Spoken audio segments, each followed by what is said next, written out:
Halo pendengar kisah, selamat datang kembali di channel kami yang membahas kisah kriminal yang benar-benar terjadi di seluruh dunia. Kami berharap semoga kalian semua dalam keadaan sehat walafiat dan dijauhkan dari mara bahaya. Hari ini kami akan membahas sebuah tragedi tragis yang terjadi di sebuah acara perayaan Hari Kasih Sayang yang berlangsung di negara Brazil pada tahun 2025. Yang mana ada seorang pria ditolak mentah-mentah dan dipermalukan di atas panggung setelah dia mencoba untuk mengungkapkan perasaannya kepada seorang wanita yang sangat dia cintai. Bahkan dia juga berniat untuk melamarnya. Keberanian yang berujung pada penolakan itu akhirnya membuat si pria gelap mata. Dia dengan teganya mengeksekusi sang wanita setelah tak lama turun dari atas panggung tersebut. Pengeksekusian tersebut berlangsung begitu kejam. 4h36 da manhã. Já do dia 12, dia dos namorados, ele ataca e... Bagaimana kronologi selengkapnya? Jadi beginilah kisah di baliknya.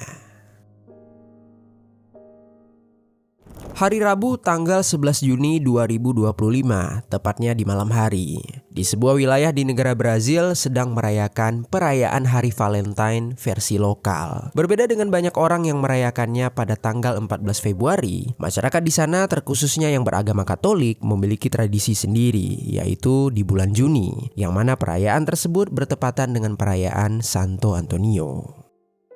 Santo Antonio sendiri dikenal bukan hanya sebagai figur keagamaan, tetapi juga dipercaya sebagai pelindung cinta, pasangan, dan juga pernikahan. Oleh sebab itulah, perayaan tersebut sering diartikan sebagai momen pencarian jodoh dan juga penguatan hubungan asmara. Salah satu orang yang merayakan perayaan itu adalah seorang perempuan bernama Vittoria. Vittoria menghadiri perayaan yang berlangsung di wilayah Solanea. Malam itu Vittoria ditemani oleh putranya yang masih berusia 16 tahun dan juga sepupunya serta kerabat-kerabatnya yang lain. Mereka secara bersama pergi ke lokasi acara itu. Sesampainya di sana, Vittoria menikmati suasana pesta yang meriah. Dentingan musik memenuhi udara, tarian-tarian menghidupkan panggung, kembang api menghiasi langit malam, dan beragam hidangan khas lokal tersaji untuk para pengunjung. Salah satu bintang tamu di malam itu adalah seorang penyanyi bernama Kelson Kiss, yang mana Kelson menghibur penonton dengan alunan-alunan lagunya. Awalnya, Vittoria dan rombongannya menikmati pertunjukan tersebut seperti pengunjung lainnya. Beberapa orang terlihat sibuk mengabadikan momen, termasuk sepupu Vittoria yang merekam suasana panggung. Lalu beberapa menit kemudian, tiba-tiba saja suasana berubah setelah Kelson terlihat berbincang dengan seorang pria di sisi area panggung. Beberapa menit kemudian, Kelson justru membawa pria itu untuk naik ke atas panggung. Pria tersebut diketahui bernama Adelton. Lalu di sisi lain, Vittoria yang berdiri di barisan penonton seketika terkejut ketika melihat pria tersebut. Reaksi serupa juga terlihat dari putra dan juga kerabatnya yang lain, yang mana mereka langsung menoleh ke arah Vittoria, seolah mereka bertanya mengapa Adelton bisa berada di sana. Vittoria hanya menggeleng pelan. Dia benar-benar tidak mengetahui apa yang akan dilakukan pria tersebut. Dan ternyata di balik itu semua, Adelton telah meminta izin kepada panitia untuk meminta dirinya naik ke atas panggung dengan alasan dia ingin melamar seseorang. Tetapi anehnya, ketika Adelton sudah berada di atas panggung dan diberikan mikrofon, niatnya malah berubah. Dia saat itu malah menyampaikan sebuah permintaan kepada seseorang perempuan untuk kembali menjalin hubungan. Tanpa memenuhi sepenuhnya situasi yang terjadi, Kelson sang bintang tamu menuruti permintaan Adelton dan memanggil nama perempuan yang dimaksud oleh Adelton, yang tak lain adalah Vittoria.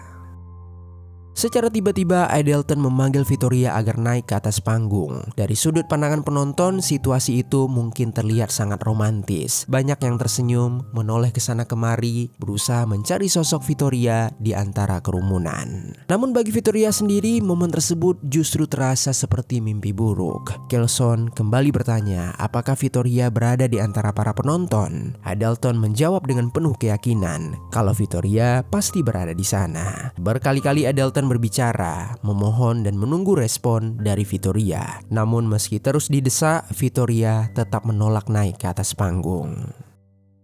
Dia merasa sangat marah, dia terhina dan dipermalukan di depan umum karena dirinya sama sekali tidak ingin kembali menjalin hubungan dengan Adelton. Momen itu direkam oleh banyak pengunjung dan dengan cepat menyebar di media sosial. Dalam situasi tersebut, karena Vittoria tidak naik-naik ke atas panggung, akhirnya Edelton pun turun dengan raut yang sangat kecewa. Sementara itu, sebagian penonton mungkin menilai Vittoria telah menyia-nyiakan seorang pria yang dianggap romantis, tanpa mereka ketahui apa yang sebenarnya terjadi di balik itu semua. Lalu singkat cerita, beberapa menit berselang, upaya Edelton ternyata tidak berhenti sampai di sana. Setelah turun dari panggung, dia masih berusaha mencari keberadaan Vittoria karena dia sangat meyakini Vittoria pasti ada di perayaan itu. Dan akhirnya setelah beberapa lama mencari, akhirnya mereka bertemu. Dan di saat itulah putra Vittoria yang masih berusia 16 tahun mencoba untuk melindungi ibunya. Dia meminta Edelton agar menjauh dan tidak lagi mengganggu kehidupan ibunya. Penolakan tersebut justru semakin memicu emosi dari Edelton. Pertengkaran serius pun terjadi hingga akhirnya pihak keamanan yang berjaga di sana terpaksa turun tangan dan mengusir Edelton dari area perayaan. Meski telah dikeluarkan, amarah Edelton tidak mereda. Dia justru menyimpan rasa dendam yang semakin membara. Dan di balik itu semua, tanpa diketahui oleh siapapun, sebelum datang ke acara tersebut, Edelton ternyata telah membawa sebilah pisau yang telah dia siapkan dan ditaruhnya di tempat lain, yang mana dia bertujuan untuk melukai Vittoria jika penolakan kembali dia terima. Sementara itu di sisi lain, kondisi hati Vittoria juga semakin tidak stabil. Dia merasa tidak nyaman dan dia memutuskan untuk meninggalkan acara lebih awal bersama seorang temannya. Sedangkan anggota rombongan yang lain berpisah sejenak untuk menyelesaikan pembayaran pesanan makanan. Vittoria dan temannya itu berjalan keluar dari lokasi. Dia menyusuri jalan yang terlihat agak sepi. Lalu di tengah perjalanan, temannya tersebut meminta izin untuk pergi ke toilet terlebih dahulu. Vittoria pun menunggu sendirian di tepi jalan tersebut. Tanpa disadari olehnya, Edelton telah mengintai Vittoria dari kejauhan. Secara tiba-tiba dari arah belakang, dia berlari menuju Vittoria. Vittoria mendengar langkah kaki yang begitu cepat. Dia menoleh ke belakang dan seketika tubuhnya membeku saat melihat Edelton berlari ke arahnya sambil menggenggam sebuah pisau. Ketika telah berhadapan, Edelton menodongkan senjata itu kepada Vittoria. Dengan refleks, Vittoria berlari sekuat tenaga untuk menyelamatkan dirinya, sementara Edelton terus mengejar. Hingga akhirnya di ujung persimpangan jalan, Edelton berhasil menangkap Vittoria dari belakang. Tubuh mereka terjatuh bersamaan ke atas jalan. Tanpa memberi kesempatan, Edelton langsung menusukkan pisau tersebut ke arah Vittoria secara berulang kali. Vittoria sempat melawan dengan menghempaskan tubuh Edelton dari atasnya. Namun Edelton tetap bisa menikamnya dengan penuh dendam. Hingga akhirnya cairan merah pun mengalir deras dari tubuh Vittoria. Vittoria menjerit kesakitan. Dalam kepanikan dan rasa sakit itu, dia memohon agar Edelton berhenti melakukan tindakan itu. Namun Edelton menghiraukannya. Dia malah mengungkapkan kekecewaannya atas penolakan yang dia terima. Kejadian tersebut berlangsung sangat cepat. Tak lama kemudian Edelton menarik kembali pisau itu dari tubuh Vittoria hingga tubuh Vittoria tergeletak di atas jalan. Dalam kondisi terluka begitu parah, Vittoria masih berusaha menarik nafas yang terasa semakin berat. Dia berusaha bangun untuk meminta pertolongan, tetapi tubuhnya telah banyak kehilangan cairan merah. Di samping itu, Edelton yang merasa khawatir jika ada saksi yang melihatnya, dia pun kemudian berlari menjauh meninggalkan Vittoria begitu saja. Lalu sekitar 3 menit kemudian, teman Vittoria kembali dari arah toilet. Namun ketika dia sampai di tempat semula, Vittoria tidak ada di sana. Pandangan temannya tersebut kemudian tertuju ke ujung jalan, di mana dia melihat seseorang telah terkapar. Dengan perasaan cemas, dia mendekat sambil berharap orang itu bukanlah Vittoria. Namun semakin dekat, semakin jelas pula kalau itu memanglah Vittoria. Melihat kondisi Vittoria yang penuh dengan luka, dia pun berteriak sekuat tenaga untuk meminta pertolongan. Namun sayangnya tidak ada yang mendengarnya di saat itu. Akhirnya dia pun berlari ke arah lokasi acara untuk mencari sepupu dan putra Vittoria. Sesampainya di sana, dia hanya mampu terengah-engah sambil menangis. Dia menunjuk ke arah jalan. Tak hanya sepupu Vittoria, tetapi orang di sekitar sana juga memperhatikan dia menangis. Merasa ada sesuatu yang buruk telah terjadi, mereka pun berlari menuju lokasi yang ditunjukkan bersama pengunjung lain serta petugas keamanan yang berjaga di sana. Setibanya mereka di tempat itu, mereka melihat Vittoria masih dalam kondisi bernafas. Salah seorang di antaranya segera menghubungi ambulan untuk meminta pertolongan medis. Tidak lama berselang, Adelton kembali ke tempat kejadian dengan mengenakan pakaian yang berbeda. Dia berencana tetap menunjukkan diri setelah pertengkaran di acara tersebut, seolah nantinya bukan dialah pelaku di balik aksi kekerasan tersebut. Saat itu Adelton tampak bersikap seakan terkejut dan kebingungan, bahkan dia berpura-pura menjadi penolong yang baru tiba. Namun karena situasi di lokasi sudah dipenuhi orang dan berlangsung kacau, keberadaannya pun menyatu dengan kerumunan sehingga tak ada seorang pun yang menyadari kalau dialah pelakunya. Singkat cerita, beberapa menit kemudian, tim medis tiba di TKP. Mereka segera memberikan pertolongan darurat dengan harapan Vittoria masih dapat diselamatkan. Namun di tengah perjalanan, takdir berkata lain. Vittoria mengembuskan nafas terakhirnya akibat mengalami pendarahan yang begitu hebat. Perjalanan yang semulanya bertujuan untuk menyelamatkan nyawa Vittoria berubah menjadi upaya medis untuk mengidentifikasi dan memastikan luka-luka yang ada pada tubuhnya. Beberapa jam setelah korban dinyatakan meninggal, pihak kepolisian akhirnya mengungkap identitas korban kepada awak media. Korban bernama Vittoria Regia Ferreira de Lima, seorang ibu dari 4 anak yang berusia 32 tahun. Mereka tinggal di sebuah rumah sederhana yang terletak di wilayah Solanea. Anak tertuanya telah berusia 18 tahun, anak kedua berusia 16 tahun, dan juga 2 anak lainnya yang masing-masing berusia 5 dan 3 tahun. Diketahui beberapa tahun sebelum kejadian, Vittoria sempat menikah dan meskipun tidak ada informasi terkait suaminya, tetapi yang pasti Vittoria merupakan seorang janda. Demi mencukupi kebutuhan keluarga, Vittoria bekerja di 2 tempat sekaligus. Dia menjalani pekerjaan sebagai pengasuh anak sekaligus petugas kebersihan. Hal itu menunjukkan upayanya sebagai tulang punggung keluarganya. Tak hanya itu, beberapa hari sebelum peristiwa terjadi, Vittoria baru saja berhasil menyelesaikan kursus sebagai perawat lansia. Baginya, pencapaian tersebut menjadi langkah besar untuk mendapatkan pekerjaan yang lebih stabil dan membuka harapan baru demi memperbaiki masa depan keluarga. Tak hanya sibuk mencari nafkah di mata keluarga dan orang-orang terdekatnya, Vittoria dikenal sebagai sosok penyayang yang selalu menjadi tempat bersandar bagi putra-putrinya. Oleh karena itulah, kabar kepergian Vittoria menjadi pukulan yang sangat berat untuk mereka yang bergantung pada kasih sayang serta perjuangannya. Lalu setelah itu, pihak kepolisian bergerak cepat mengumpulkan petunjuk terkait insiden tersebut. Langkah awal yang mereka lakukan di malam itu adalah memeriksa rekaman CCTV di sekitaran lokasi kejadian. Dari rekaman tersebutlah terlihat dengan jelas kalau Vittoria berlari kencang berusaha menghindari seorang pria yang mengejarnya. Namun sayangnya di ujung jalan dia berhasil ditikam oleh pelaku. Dan beberapa menit setelahnya, di dalam rekaman itu polisi melihat kalau pria yang sama juga ikut menolong korban dengan pakaian yang berbeda dari sebelumnya. Setelah rekaman itu diselidiki lebih dalam dan diperlihatkan ke beberapa saksi, akhirnya sosok pria itu teridentifikasi sebagai Adelton, orang yang sebelumnya sempat naik ke atas panggung dan membuat keributan terhadap korban di acara tersebut.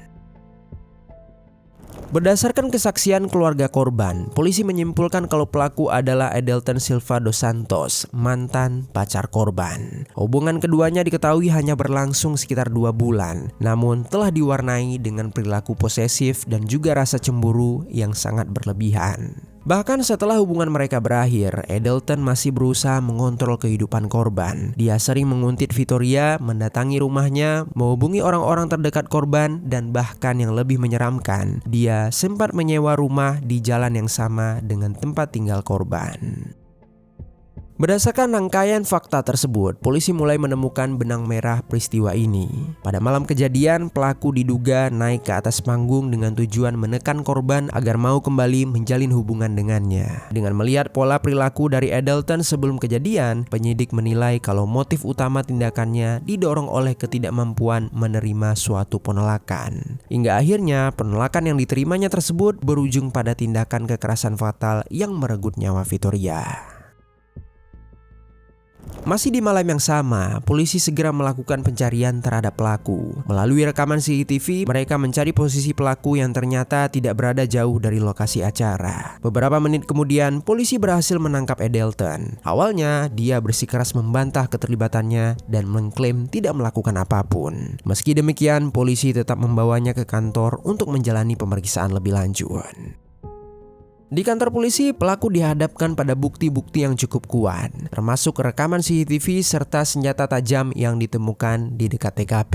Menyadari kalau posisinya sudah sangat terpojok, akhirnya Edelton pun mengakui seluruh perbuatannya. Dia berharap dengan mengaku sejujur-jujurnya, dia akan mendapatkan hukuman yang lebih ringan.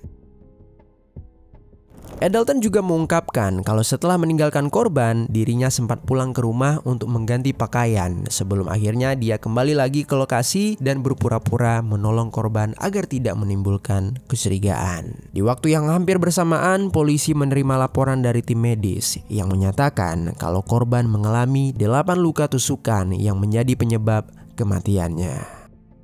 Singkat cerita, berdasarkan seluruh rangkaian peristiwa, keterangan saksi, serta bukti yang ada, pelaku resmi didakwa atas kasus femisida dengan unsur kesengajaan, kekerasan berbasis gender, dan indikasi perencanaan. Dan akibat seluruh perbuatan tersebut, pelaku terancam hukuman pidana maksimal hingga 40 tahun penjara. Sementara itu di sisi lain, penyanyi yang bernama Kelson Kiss membuka suara terkait insiden ini di media sosial miliknya. Dia mengatakan kalau pelaku meyakinkan panitia acara tersebut untuk mengizinkan dirinya naik ke atas panggung agar dapat melamar pacarnya di malam itu. Namun sesampainya di atas panggung, dia malah mengatakan kalau dirinya ingin membujuk seseorang agar mau menjalin kembali hubungan dengan dirinya. Keluarga korban sangat berduka dengan kepergian Vittoria, yang mana keempat anaknya masih sangat bergantung dengan korban. Mereka juga tidak pernah membayangkan akan menjalani kehidupan tanpa sosok seorang ibu. Mereka yang sebelumnya selalu berada dalam dekapan kasih sayang ibu mereka, kini harus belajar mandiri menjalani hari tanpa sosok yang selama ini menjadi pusat hidup mereka. Bagi keluarga besar Vittoria, duka ini bukan sekedar rasa kehilangan, melainkan juga kemarahan dan ketidakkepercayaan. Seorang perempuan yang hanya ingin hidup tenang dan membesarkan putra-putrinya justru harus meregang nyawa akibat seseorang yang tidak bisa menerima kata penolakan. Kisah ini meninggalkan pelajaran pahit bahwa penolakan bukanlah sebuah penghinaan. Tidak ada seorang pun yang berhak memaksakan cinta, hubungan, atau kehadiran dalam hidup orang lain. Kisah ini juga mengingatkan kalau perlindungan terhadap perempuan bukan hanya tanggung jawab korban, melainkan tanggung jawab bersama. Karena perempuan berhak dapat memilih dan membuat keputusannya sendiri dengan aman, tanpa paksaan ataupun suatu ancaman. Mari sama-sama kita doakan semoga kejadian serupa tidak lagi terulang di masa depan. Dan untuk korban, semoga beliau mendapatkan kedamaian di tempat selanjutnya. Sekian kisah hari ini, kami berharap ada pelajaran baik yang dapat kita ambil.